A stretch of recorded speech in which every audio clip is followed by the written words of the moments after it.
Roses are red, the sky is blue. If you don't like UTV, parot mo.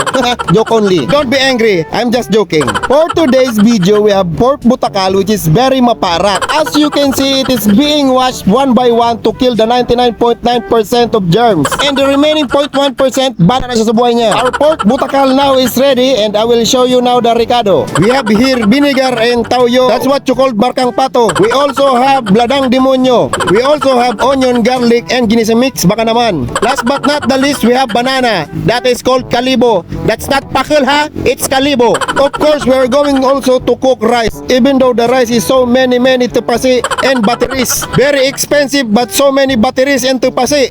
As you can see, we're already peeling the banana. That is called kalibo, not pakul. Pakul is so many seeds inside. That is called pisug. And now we're going to gisa the onion and garlic until it's translucent. Wow, translucent? English pa more.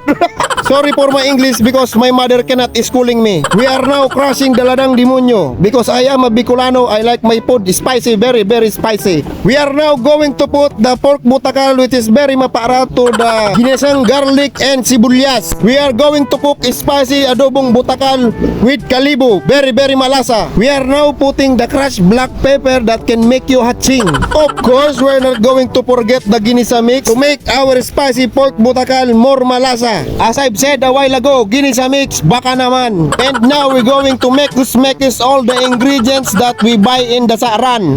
Since it is adobo, don't forget to put the tauyo with markang pato. This tauyo came from your topaking girlfriend. Of course, we're not going to forget the chili or the ladang demonyo. I want my food spicy because I am a Bicolano. That is not the cause if you have almoranas. That is not true. Don't believe that. Because if eating spicy foods can cause almoranas, do you believe that all Bicolanos has almoranas? Luce? I don't think so. And now we're going to taste the adobong pork butakal for quality control. Let's wait for UTV's facial reaction.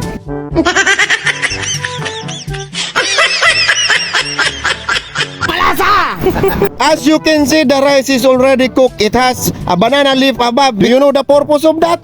That's for the aromatherapy.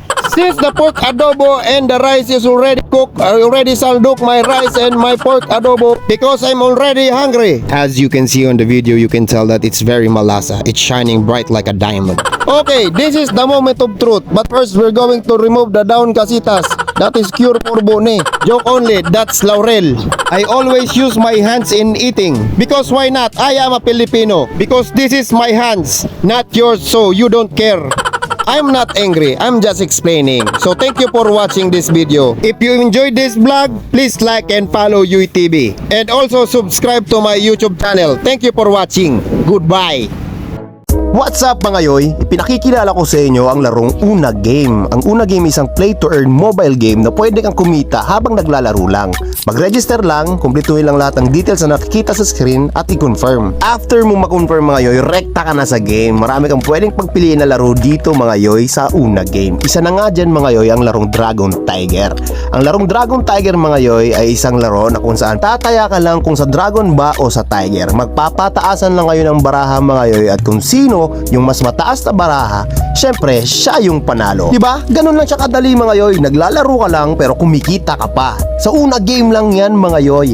At kung gusto nyo na mag-withdraw, i-click nyo lang mga yoy yung withdraw dyan sa baba. I-bind nyo mga yoy yung Gcash details nyo at ilagay nyo yung withdraw amount. Rekta Gcash nyo na yan mga yoy. Ganun lang siya kadali. Ano pa hinihintay nyo mga yoy? I-download nyo na ang Una Game. Nasa comment section ng video na to yung link kung saan pwede mo siyang i-download.